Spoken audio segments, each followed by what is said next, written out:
Europe 1, le grand direct des médias. C'est tout comme. Bon alors justement, Bastien Millot, bonjour. Bonjour. En l'honneur de notre invité, vous intéressez aux 20 ans de Julie Lescaut. Absolument Jean-Marc, et ce soir à 20h45, Julie Lescaut revient donc sur TF1 et compte bien interpeller un maximum de téléspectateurs. Dans cette enquête, Véronique, votre personnage est en quête de vérité après la mort d'un journaliste. Vos balises vous mènent vers l'ambassadeur du Belize et il vous faudra beaucoup de diplomatie pour réussir à le diplomater. Surtout, vous devez convaincre vos supérieurs de vous aider à faire triompher le bien et pour ça, il a fallu que Julie Lescaut. Même si elle a toujours les crocs pour attraper l'escroc, Julie Lescaut a aussi à ses côtés toutes les squads du commissariat, longtemps flanquées de Kaplan et de Ngouma, alias votre ami Mousse Diouf. Ce dernier vous donnait un sacré coup de main pour passer les menottes. Mais même quand l'affaire roulait, c'est un succès que n'amassait pas Mousse, c'est vous qui receviez tous les lauriers.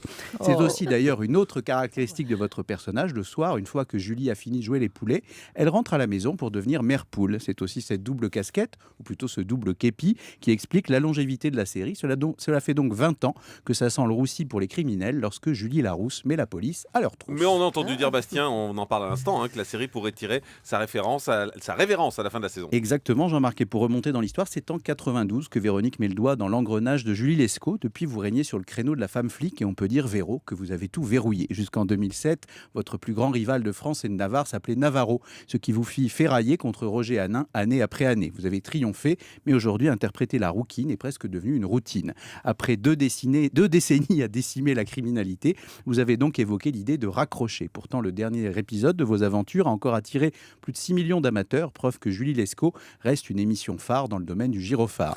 Vous que l'on a aussi connu dans les pubs pour un célèbre jambon, il est assez logique que vous régniez aussi largement sur la tranche. Oula. Finalement, depuis que l'on vous a remis l'insigne, votre série n'a jamais montré un signe de faiblesse et même si vous envisagez de lâcher la matraque, vos performances prouvent que Julie Lescaut n'est pas toujours patraque. Le public reste collé devant son téléviseur, on dirait que Julie les scotch. Bref, vous êtes toujours aussi impeccable, Véronique, lorsque vous interprétez la crème de la crime. Merci beaucoup. C'est trop joli. Bastien Millot. Merci.